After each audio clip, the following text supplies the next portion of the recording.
Hola, buenos días a todos. ¿Qué tal estamos? Yo soy Mark y estoy muy contento de estar aquí con vosotros otra vez. Soy Mark de Coffee Break Spanish. I'm your host of Coffee Break Spanish, your normal host for every lesson of Coffee Break Spanish, and I am delighted to be here today for this webinar. This webinar on a very interesting topic. We're looking at the subjunctive in Spanish.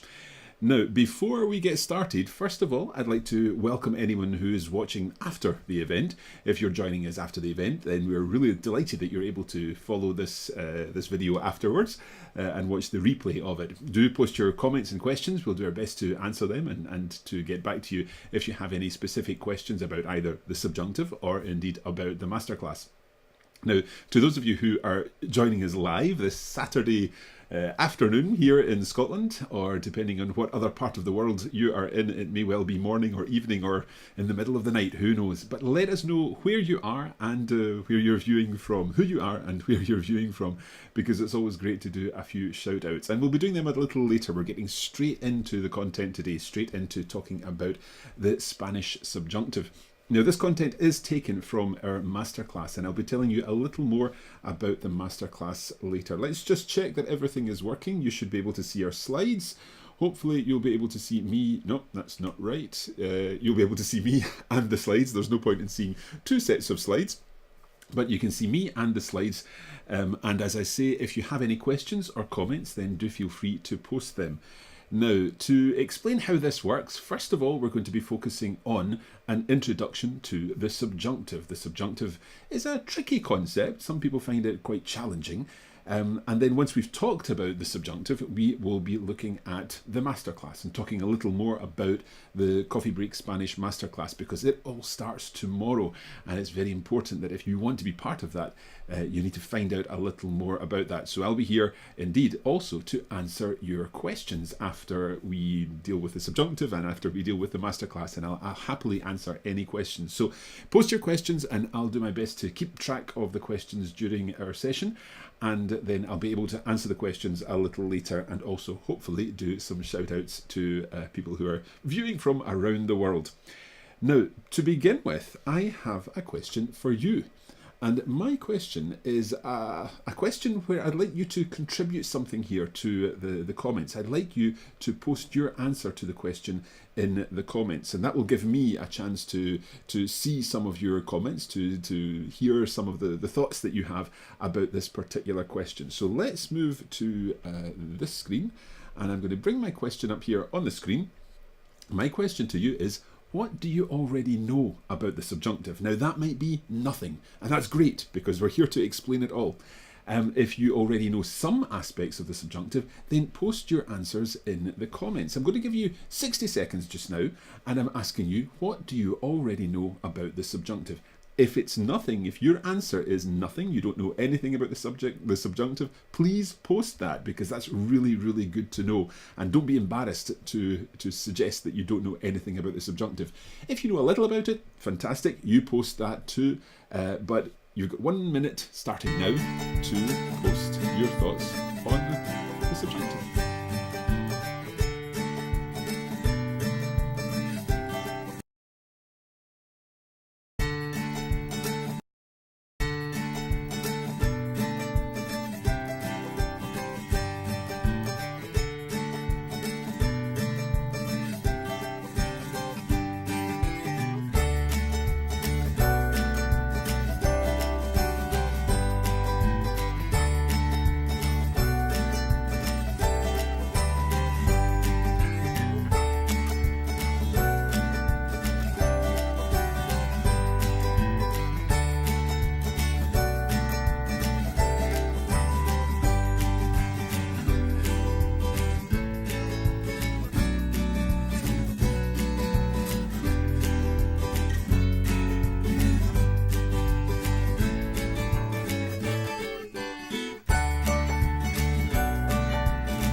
Okay, so I see that some of you have been posting your answers already. Let's see if we can come out of this. I need to take that out.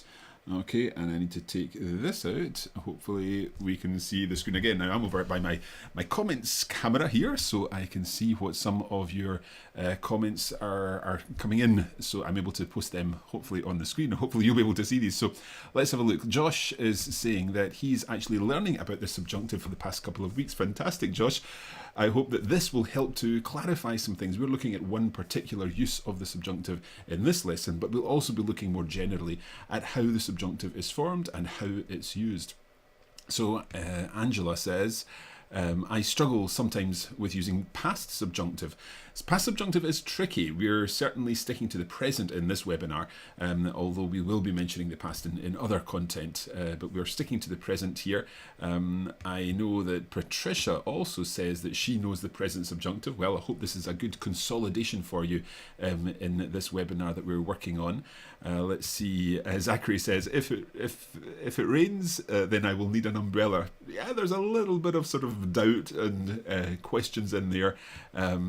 And Mason is saying, se usa cuando hay duda. It's used when there is doubt, an element of doubt. All of these are fantastic answers. I hope I've got everybody here who's contributed. Let me just check. Yes, I think we've got everybody here who has contributed there. So I'm going to move back to our other camera. Let me just take our questions here, and I'll come back over here. So we are focusing, as I say, on the subjunctive. And we are going to be talking about the subjunctive. But before we get into the Spanish subjunctive, I want to think about the subjunctive in English. Because believe it or not, we have a subjunctive in English. We just don't use it that often. I want you to think about this sentence. If I were you, I wouldn't take the job. Now, normally with I and the past tense in English, we say I was. I was ill last week. But when we use this slightly conditional form here, then it becomes if I were you. Now, in actual fact, many people in English would probably say if I was you, I wouldn't take the job. But the correct way of saying that would be saying if I were you. If I were you, I wouldn't take the job. And that is an English subjunctive. And we see it in other examples. For example, the comment, be he alive or be he dead. There we've got two subjunctives. We would say he is alive or he is dead. But in this slightly different version, when we're making some kind of exhortation, be he alive or be he dead, I'll grind his bones to make my bread, or something like that. I think we're in pantomime season there. So be he alive or be he dead, examples of the subjunctive in English. Another one here, is it essential that we come to the meeting? Now, that's an interesting one, because actually the subjunctive here is come. Now, we would normally say, we come to the meeting every Thursday. So it's a normal indicative verb. Indicative is the opposite of the subjunctive, if you like. But here, is it essential that we come to the meeting? That's actually a subjunctive in there. If we change it, let's change it to, what could we say? Let's change it to, is it essential that we are at the meeting? That's actually not quite right. We need to say, is it essential that we be at the meeting? And we're talking about the nuances of English here. It's not really essential that we use these words in this particular way, but it's important to know that we do have a subjunctive in English, and that it is quite tricky, basically, to use it in exactly the correct way, just as it is in Spanish. One final one, and a common statement here, we've heard this many times, God save the Queen. Literally we would say God saves the Queen. God saves the Queen, but in a subjunctive way, and this exhortation here, we're saying God save the Queen. May God save the Queen. So examples there of using the subjunctive in English, because again, we have a subjunctive in English that we need to think about. We need to think about the ways in which we would use that. And really what I'm trying to say is that because we've got a subjunctive in English that is a little bit tricky to use, then maybe the subjunctive in Spanish isn't quite as mysterious, because we do have the same form in English, we just use it in a slightly different way and perhaps slightly less regularly than it's used in Spanish. Let's look at the situations in Spanish where we use the subjunctive. These include when there is doubt, as one of our contributors said there. Oh, I'm seeing somebody's correcting me. Grind his bones. Yes, so we're grinding his bones to make my bread. So doubt, situations of doubt. Introduction to we're talking about the situations when we use the subjunctive. Situations of doubt, situations of uncertainty, when you're not quite certain what is going to be the outcome. Situations when you are passing judgment on someone or on something. Situations of necessity. And these are all situations where there is an element of doubt, there's something not quite clear, and therefore this is when we need to start thinking about using a subjunctive. However, what we try to explain in the masterclass is the fact that there's always a trigger that means that you need the subjunctive. And if you know these triggers, then the subjunctive is exceptionally easy. You just need to know which trigger you need and then to correctly use the subjunctive after that. Okay, we're going to begin by looking at how to form the subjunctive, and the formation is really, really straightforward. What we need to do is go to the yo form of the verb in the present tense. And from that yo form, we take the o off the end. So think of a verb, for example, let's see which verb we've got here. We're going to add these endings to that, and the endings in the subjunctive. Sorry, I think there's a little bit of a delay here. Yeah, we got it now. So we're going to add the endings to the yo form without the o on the end. So let's take hablar. Hablo, hablas, habla, hablamos, habláis, hablan. That's the normal indicative conjugation of hablar. However, in the subjunctive, we go to the hablo, the yo form. We take off the o at the end and add this group of endings here. And these endings are es, hemos, es, en.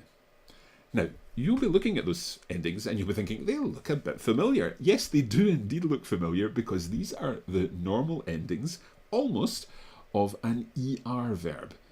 We're talking about AR verbs here, hablar, a nice straightforward AR verb, but what we're seeing here in the subjunctive is that the endings are very similar to the normal endings of an ER verb in the indicative. So think of, for example, vender. In the indicative, I sell, vendo, vendes, vende, vendemos, vendéis, venden. So our endings o, es, hemos, eis, en. Compare them to these subjunctive endings that you see on the screen. These ones are for an AR verb. We're looking at an AR verb with the subjunctive endings es, hemos, eis, en. Okay, so let's go back to hablar. Hable, hables, hable, hablemos, habléis, hablen. That's our subjunctive endings for the present tense of an AR verb. Okay, all good so far. For ER and IR verbs, look at what happens. We add a different set of endings, and you'll be seeing these endings and you'll be thinking, yeah, these look familiar too, because these are the endings for AR verbs, with the exception again of the yo form. So let's take vender again, to sell. In this case, we would say venda, vendas, venda, vendamos, vendáis, vendan. If you're wondering what I'm doing with my hands, this is the way I always do verbs. Every time I do a verb, I always say the yo form, the tú form, the él or ella form, and then the nosotros form, the we, the vosotros form, the you, and the ellos or ellas form, the they, two hands because it's plural. That's the way I always do my verbs. So venda, vendas, venda, vendamos, vendáis, vendan.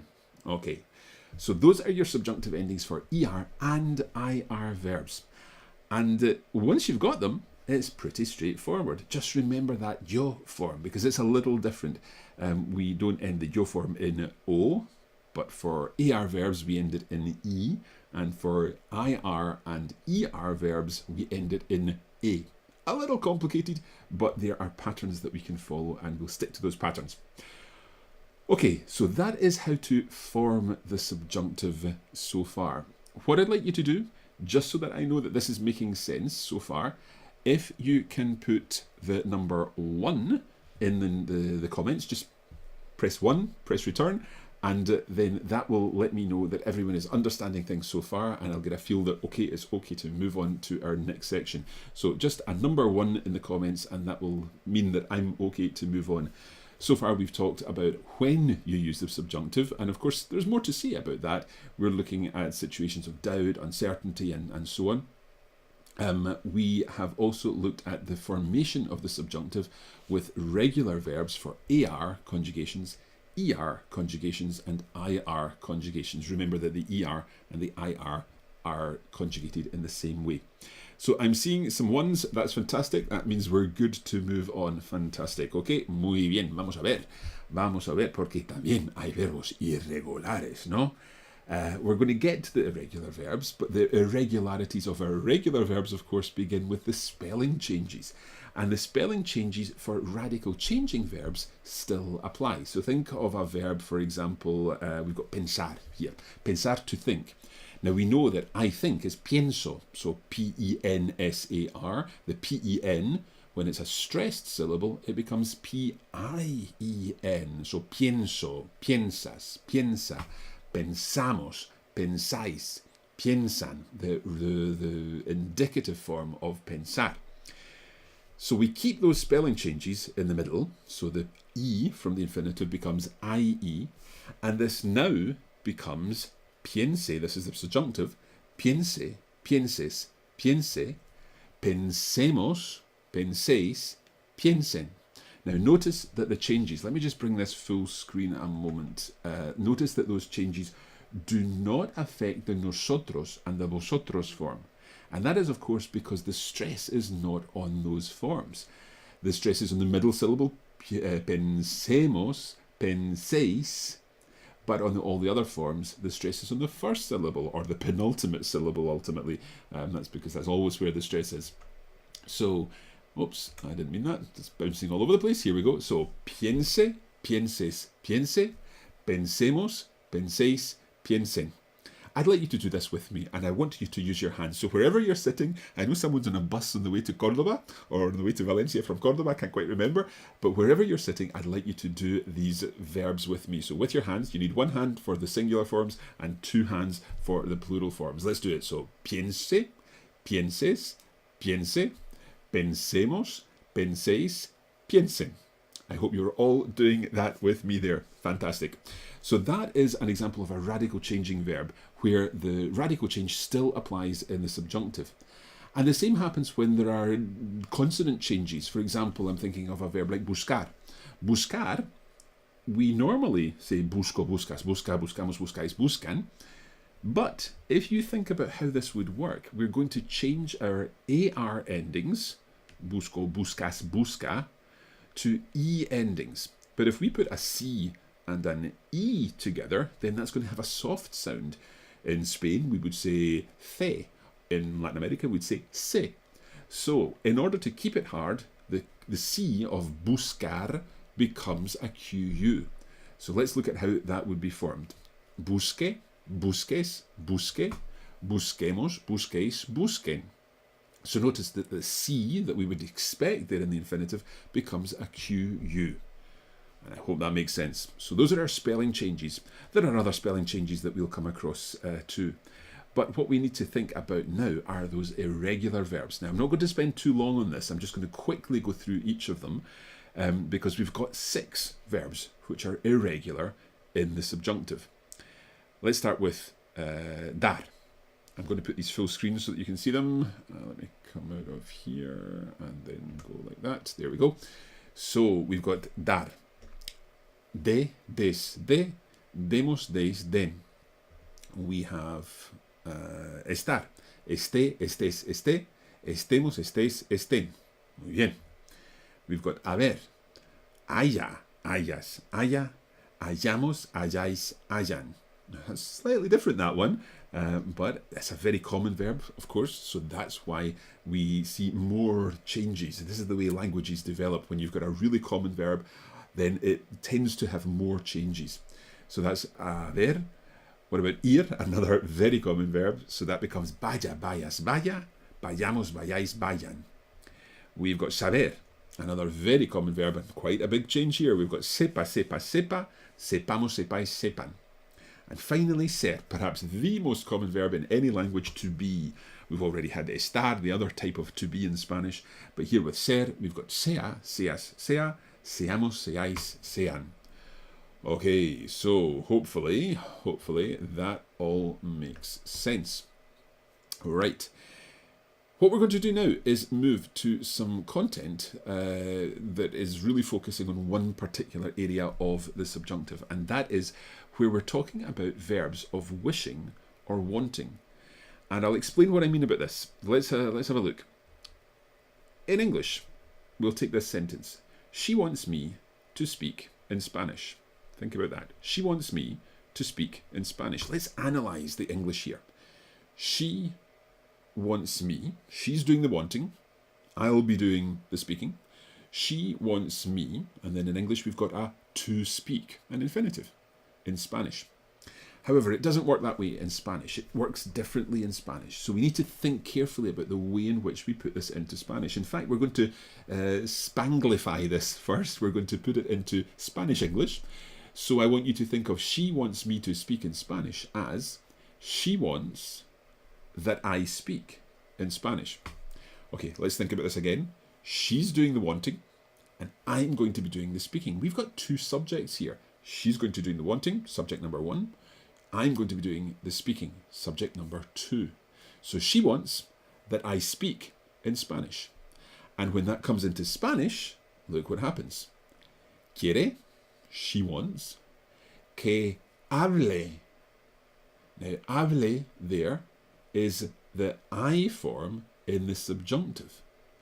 Quiere que hable en español. Now we could say here equally, quiere que yo hable en español, to make it even clearer that it's me that's going to be doing the speaking. Ella quiere que yo hable en español. Two different subjects, and that's why there's a subjunctive. She's doing the wanting, I'm going to be doing the speaking, and note that there's no infinitive. We have that infinitive in English, she wants me to speak in Spanish. But in Spanish, we take out the infinitive, and the second verb is a subjunctive form. So she's doing the wanting, I'm doing the speaking. Quiere que hable en español. Let's look at another example.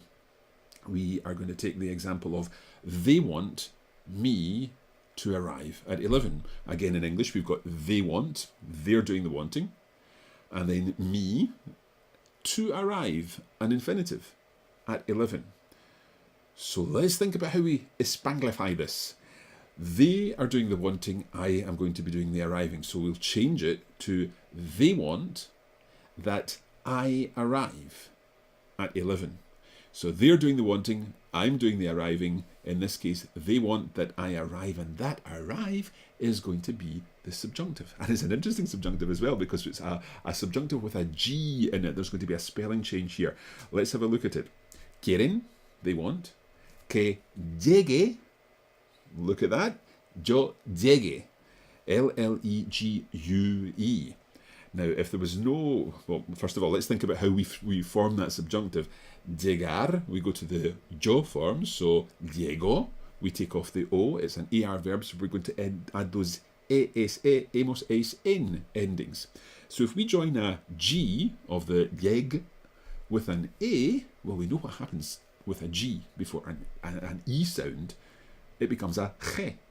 And of course that would sound very strange, yeje, it doesn't exist in Spanish. So what we need to do is keep that G hard, and therefore we put in a U.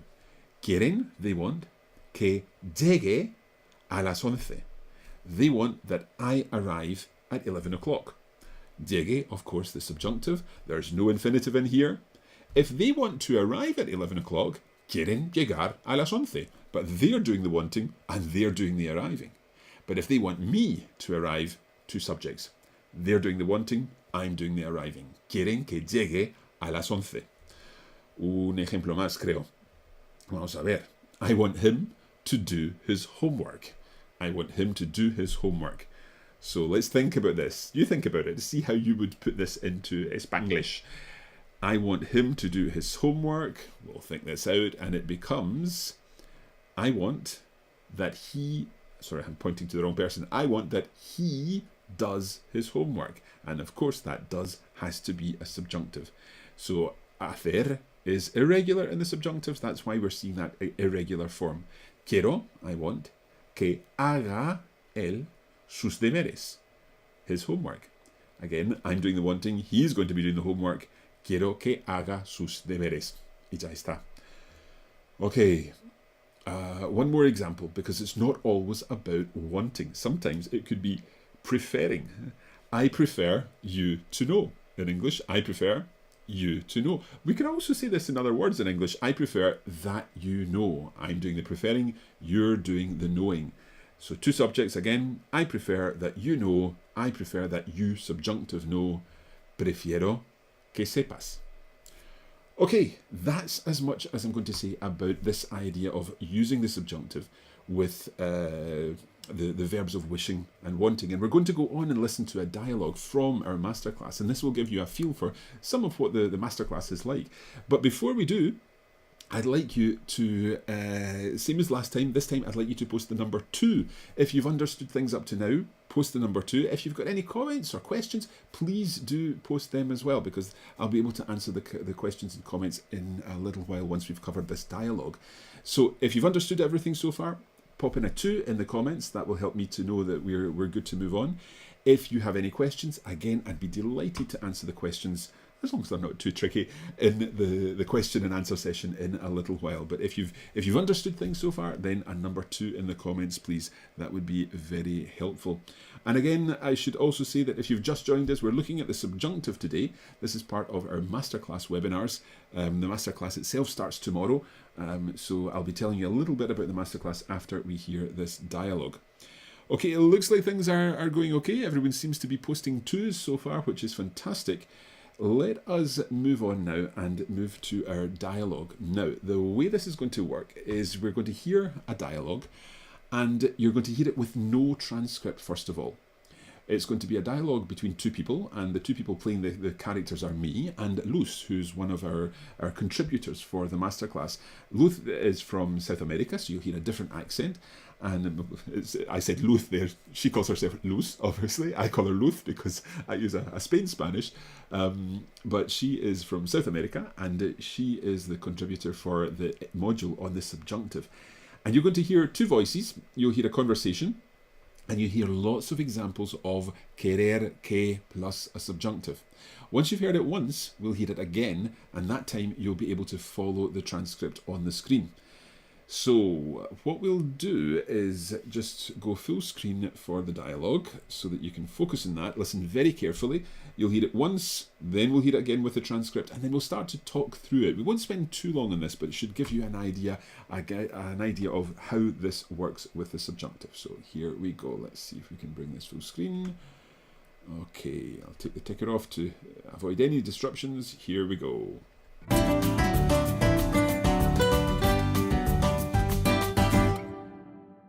Hola, ¿quieres que bajemos a la cafetería a desayunar? Buenos días. Ahora mismo tengo que terminar una cosa.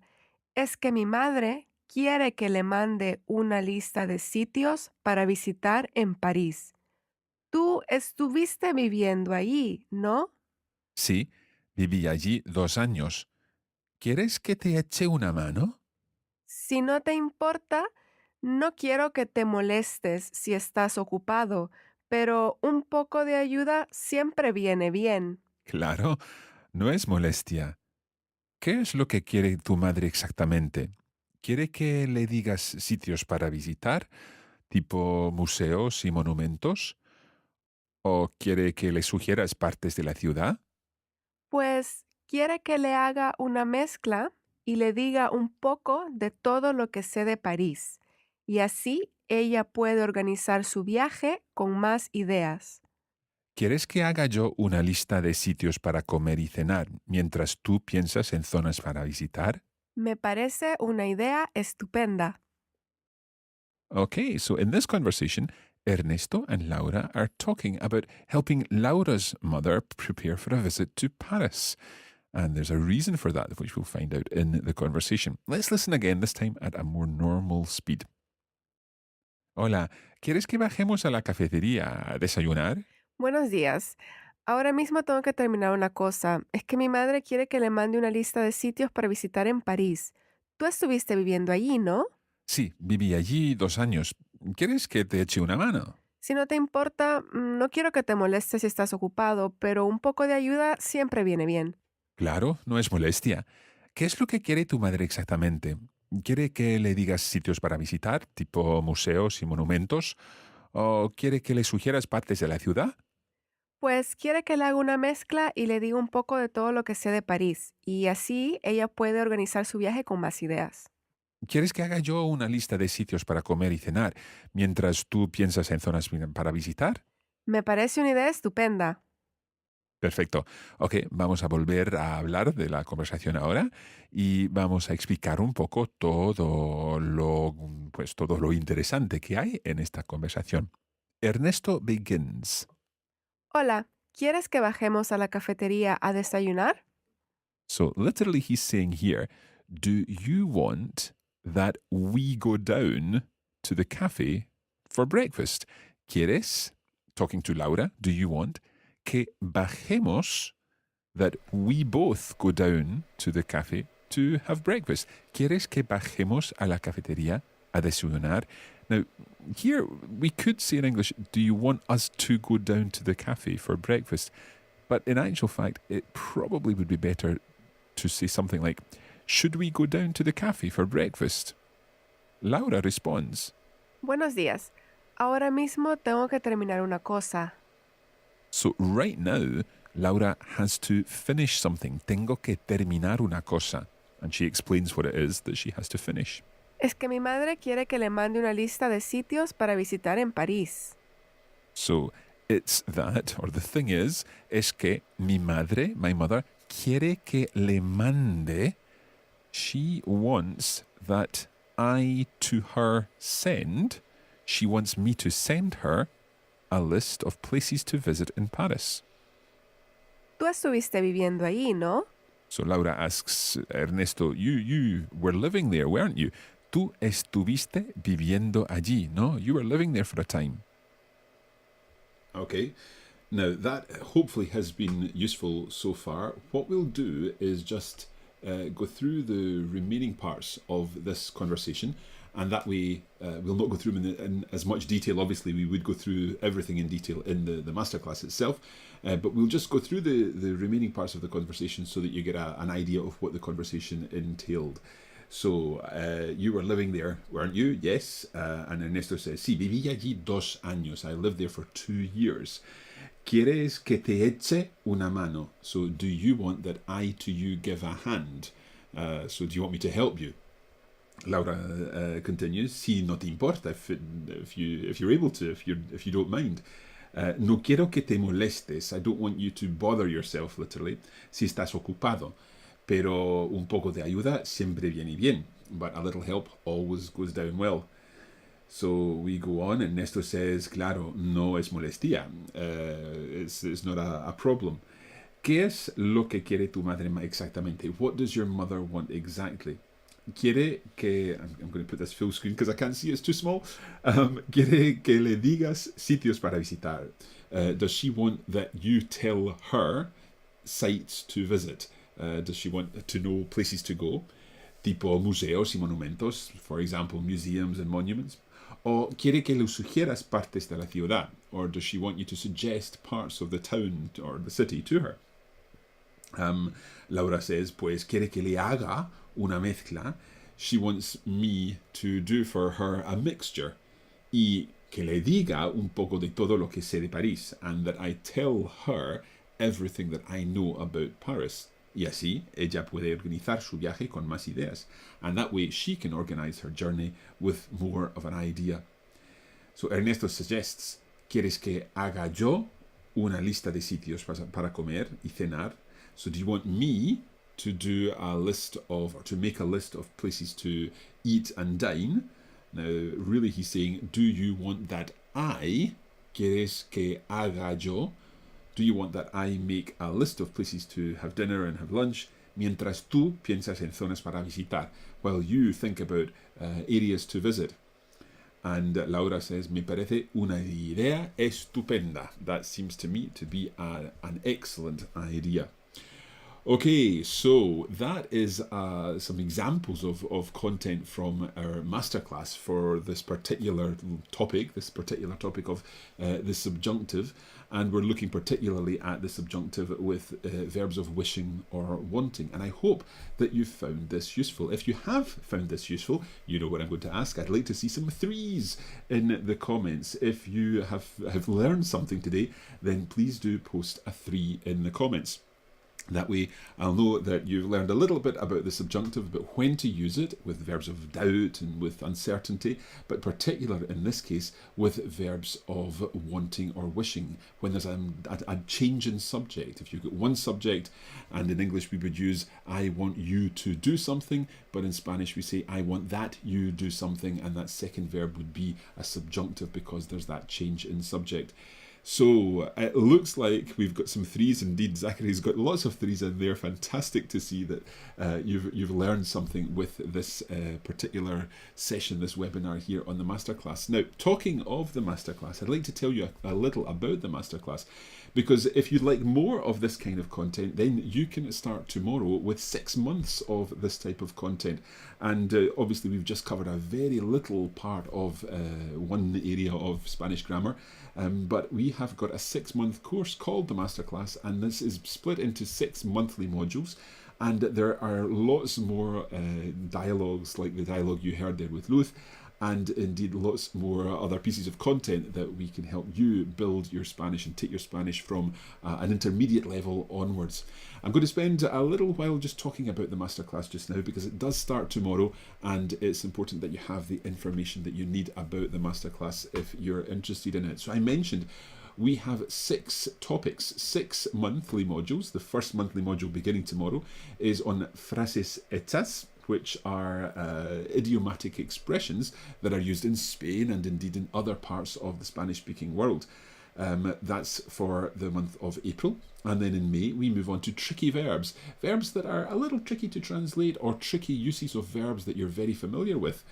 Then in module 3, we focus on false friends. So that's a module where we're looking at those words that you think you know what they mean, but it turns out you don't know what they mean because they mean something completely different.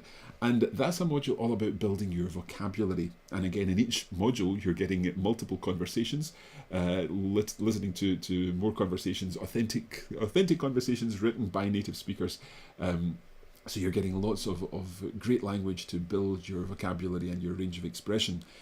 Then moving on to Module 4, and that will be starting in July. Module 4, we're looking at tense mastery. We actually had another webinar a couple of days ago in which we looked at the imperfect tense, and the tense mastery module looks at the imperfect, the preterite, the perfect, the future, and the conditional. So it's helping you to improve your knowledge of these tenses, again with lots of examples, with lots of explanations and notes on the verbs and so on concerned. Then in August, we're going to be looking at the subjunctive. There's a whole module on the subjunctive. We looked at one small part of that today, looking at verbs of wishing and wanting. And we'll be taking it much further and looking at the other triggers that mean that you need the subjunctive. That's a module on the subjunctive to help you really understand more about the subjunctive in the month of August. And then finally, in our 6th month, in September, we're looking at tricky Spanish. Tricky Spanish, things like por and para, things like que and cual, when do you use que and when do you use cual, and other aspects of Spanish that that learners tend to find tricky. So that is the 6th month in September, representing all 6 months of our course. Now, the course is split into these 6 months, and each month there is a new module. So we've got these monthly modules with short, regular sessions. The sessions come out every few days. I'll explain that in just a moment. But we're looking here at structured learning. It's focusing on taking your learning from where you are just now and moving it forward and helping you develop a greater understanding of these aspects of Spanish. Of course, as usual, we're looking at audio content with text materials and video review content at the end of each lesson, at the end of each module rather. But we're still talking about coffee break style. So if you have 20 minutes to spend on your Spanish 3 or 4 times a week, then you can very easily follow the Coffee Break Spanish Masterclass over the next 6 months. Now, I mentioned the schedule there. Let me just bring this again full screen so that you can see it. The schedule starts tomorrow on the 1st of April, and on the first day of the month you get lesson 1, and then normally on the 5th day of the month, or the 4th day of the month, you get lesson 2, and then 1 week later from the 1st, on the 8th, you get lesson 3, so 3 lessons with about 4 days in between each lesson. And then after lesson 3, we take a break from the lessons and you get an exercise, sometimes a comprehension exercise, to help you understand what has been taking place over the course of the past 3 lessons.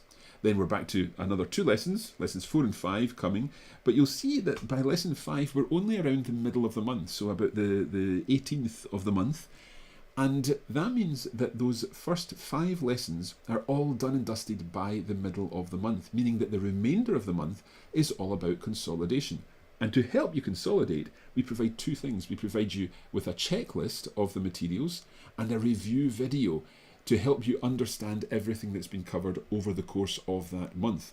So 5 lessons, then review materials, and then towards the end of towards the end of the month rather, you get a test. And the test you can complete at your leisure, and you will see how much you've learned over the course of the month, and you'll be able to test yourself basically on the contents of that module before you move on. Now you'll notice also there on the right hand side there's a private Facebook group, because with every lesson, with every single lesson, we provide some kind of homework activity where you can post your homework in our private Facebook group and we'll correct it. We actually provide individual feedback for every single member of the masterclass. So you post your homework and we'll provide feedback on what you've said. Now, you'll see that feedback, but all the other learners will also see that feedback and you'll see theirs. It's very much a collaborative learning process. So you'll learn from the feedback that other learners have contributed. So they'll post their homework, we'll provide the feedback, and that way you can build your understanding, not just with your own feedback, but with the feedback that we provide for other learners. Okay, what about where the masterclass sits in terms of the level, the difficulty level? I know that the people that we have joining us here live on Facebook, sorry, I've just noticed a comment from Maggie who's saying test. It's not a serious test, it's just a test that will help you understand how far you've got, and don't worry, your results won't be shared with the rest of the class. Those are very much personal, and it's just really an opportunity for you to test yourself. It's not a big scary exam or anything like that. Sorry Maggie if I put you off. Don't worry. Okay, so where were we? We were talking about where the masterclass sits in terms of the level. I know that the learners that are here with us today are probably intermediate learners based on the information that we shared beforehand about this subjunctive masterclass. So if you're intermediate, then the chances are you've been doing Spanish for some time.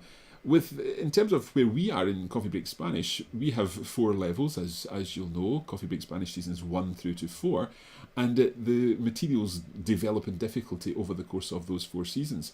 Now, in terms of the European Framework of Languages, if you're familiar with that, then season 1 equates to A1, season 2 would equate to A2 into B1, season 3 would be B1 into B2, and season 4 would be B2 into C1. Now, if this doesn't mean anything to you, don't worry.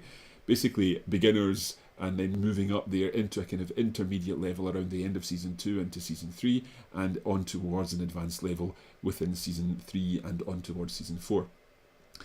Where we believe that the masterclass sits is around that season 3 level and onwards. So, to kind of sum up, if you are already working, if you've completed season 2 or the equivalent of your Spanish career, then we think the masterclass would be perfect for you.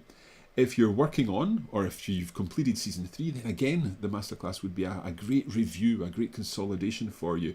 If you're working at that level, or indeed if you're working at a B1, B2 level in another course, then again the masterclass will help you get that consolidation and really build a strong foundation to take you on to an advanced level of Spanish.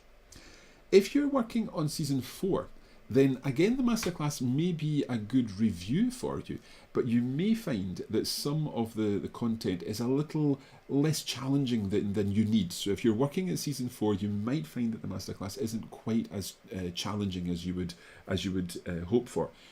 That's not to say that the masterclass is not difficult. It's very much at this high intermediate level to help you take your learning further from there. So hopefully that explains where you're kind of what you're sort of thinking about in terms of the level of the masterclass.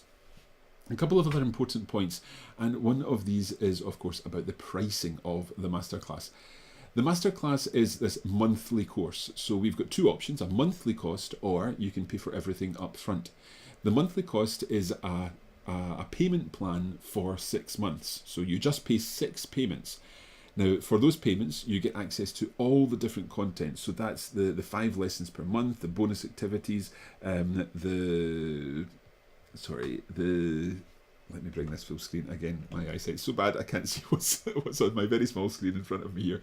So the bonus activities, the module test, the email check-ins where we'll be checking in with you every time there's a new module available or a new lesson available to remind you that it's there, to keep you're ticking over and so on with the Spanish. There's the private Facebook group with guaranteed feedback for every single learner in the Facebook group. And at the end, we provide a course certificate to say that you've completed the masterclass. So if you decide to go for this on a monthly payment, then the payment is £48 in the UK every month for those 6 months. So that's £48 including VAT.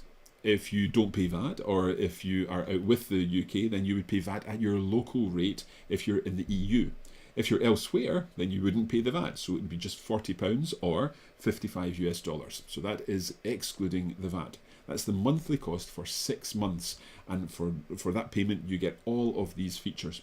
If you prefer, you can get a one-off payment and get 1 month free.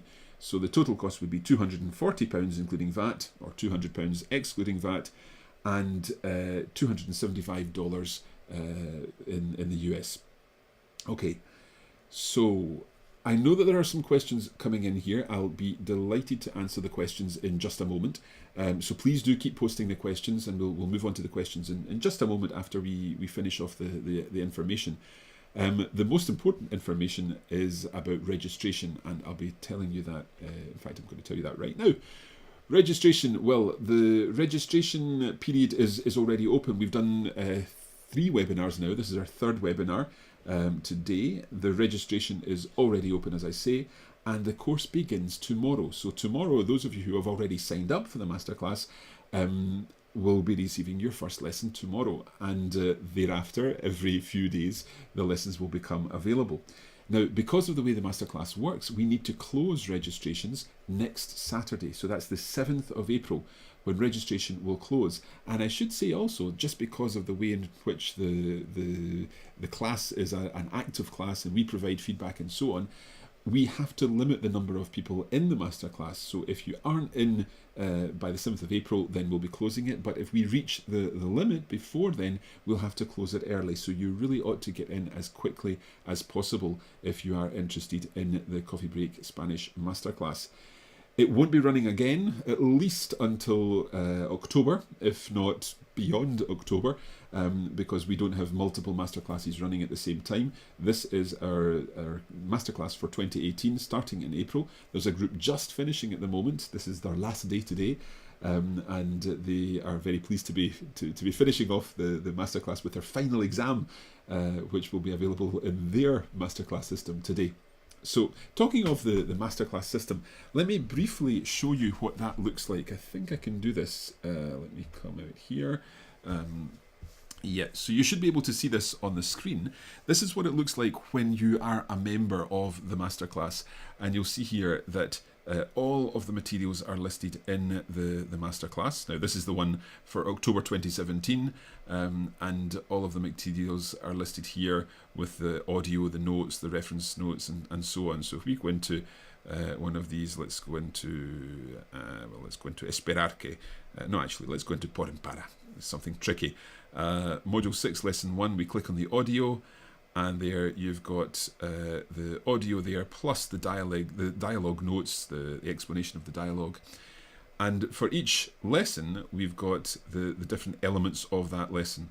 So here we're on the audio, we can go into the notes, and you'll see that this is a PDF, so we can download this and store it elsewhere, with the full dialogue transcript, some vocabulary, and examples and further exercises there. There are reference notes.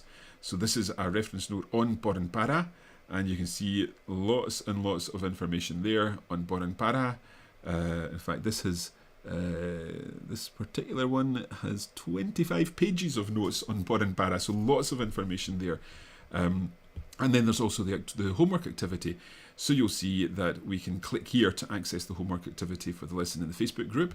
So if we click here, the Facebook group opens. Now this is the Facebook group for the past lesson, and this is just so we can see here.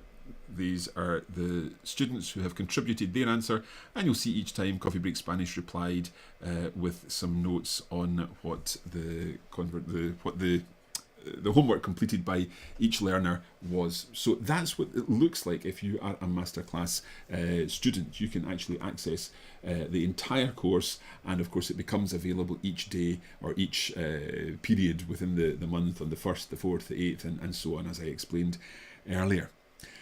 Okay, it's time to move over and answer. You're doing the asking, I'm doing the answering. I want that you ask some questions.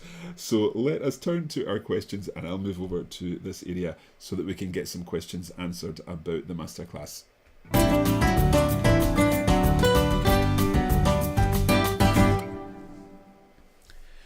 Okay, so we have got some questions here. Let me scroll back. First of all, I'm going to start with a few hellos, so that we've got definitely some hellos. We've got Mason, who's joining us from Carolina del Sur, South Carolina. Mason, great to have you here.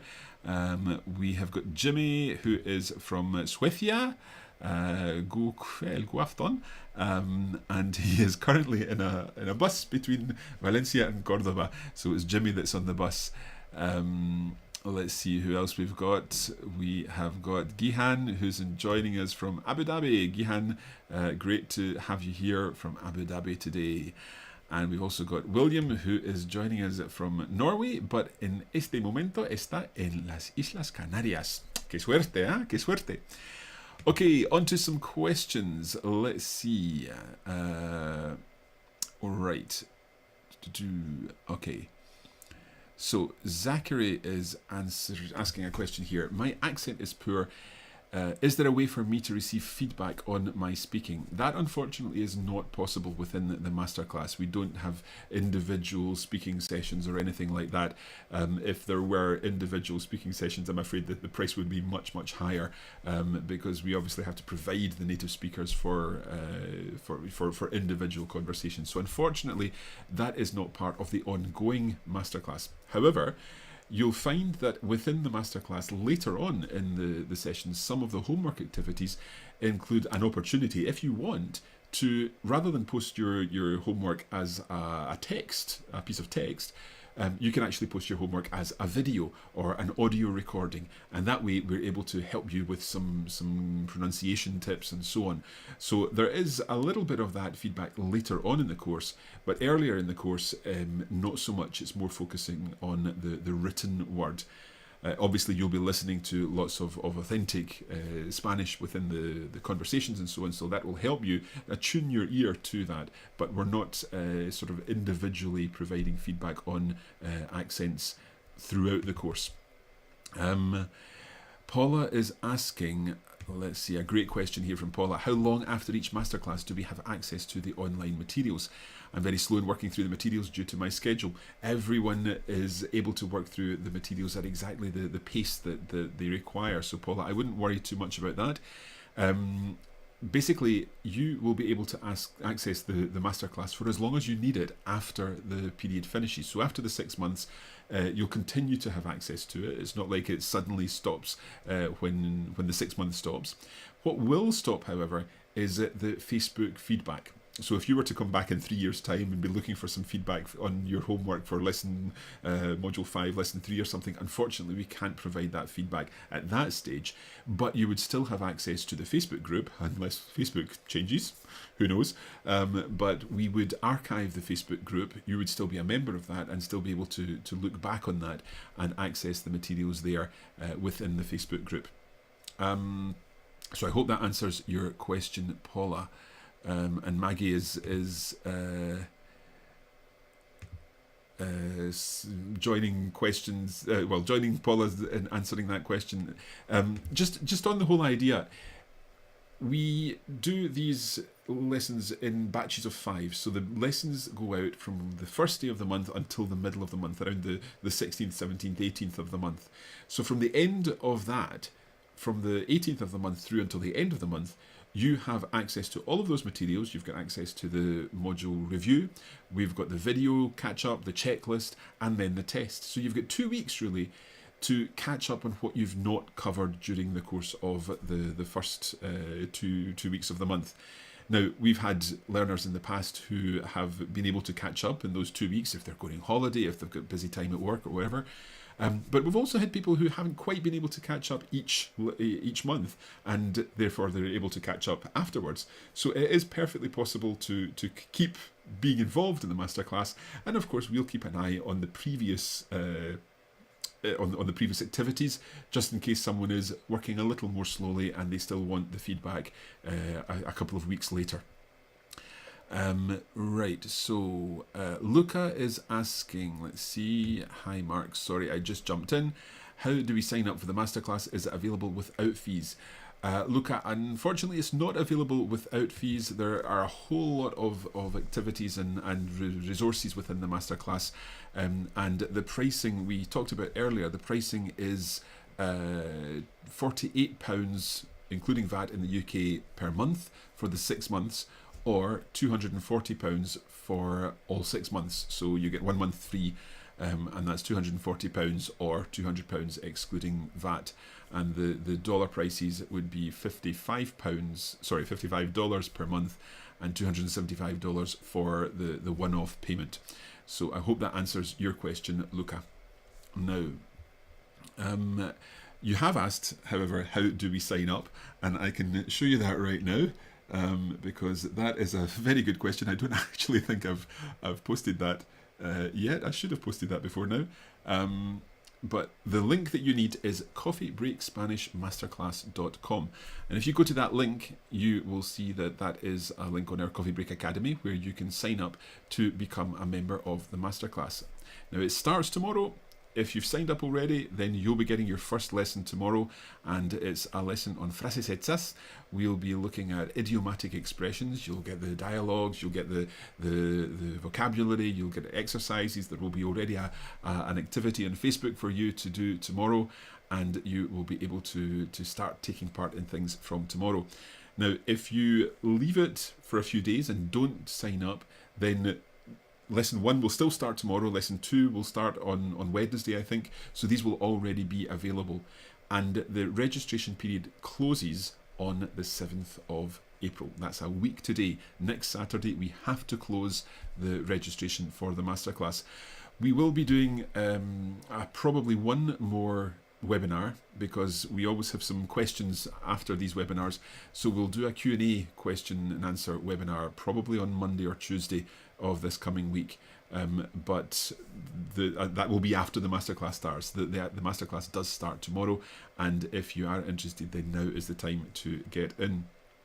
Now, I don't know if there are any more questions. I think I have answered all the questions in the list. I'm just having a quick look through here.